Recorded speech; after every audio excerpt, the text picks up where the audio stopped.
থেকে আশা করেছিলে? হ্যাঁ, ভালো রেজাল্ট হবে আশা করেছিলাম। র্যাঙ্কের ব্যাপারে ভাবিনি, না এরকমই নম্বর পাবো এটাই ভেবেছিলাম। কিভাবে জানতে পারলে তোমার এত ভালো রেজাল্ট হয়েছে?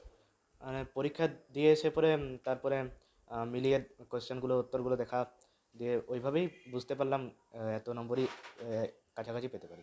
তো এই যে পড়াশোনা কিভাবে করতে?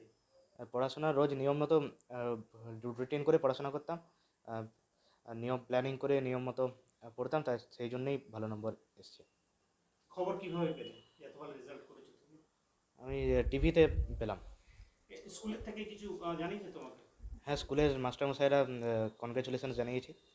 তো এই যে রেজাল্ট তোমার পেছনে কারা ছিল? আমার রেজাল্টের ভালো রেজাল্টের পেছনে বাবা মা, তাদের চেষ্টা, আহ, আর স্কুলের টিচার, তাদের তাদের অবদান রয়েছে। কি কি হতে চাও? বড় হয়ে ডাক্তার হতে চাই। কি ভালো লাগে পড়াশোনা ছাড়া? পড়াশোনা ছাড়া বিভিন্ন বই পড়া, আহ, খেলা, টিভি দেখা, খেলা দেখা, খবর দেখা, ড্রয়িং করা, এগুলোই ভালো লাগে। কিভাবে মানে কতক্ষণ পড়তে? কতক্ষণ পড়তাম, মোটামুটি সকাল দুপুর সন্ধ্যা 3 বেলা বসতাম, মোটামুটি 8 ঘন্টার মতো। তোমার নাম? রোম কর্মকার। কত মার্কস পেয়েছো? 694।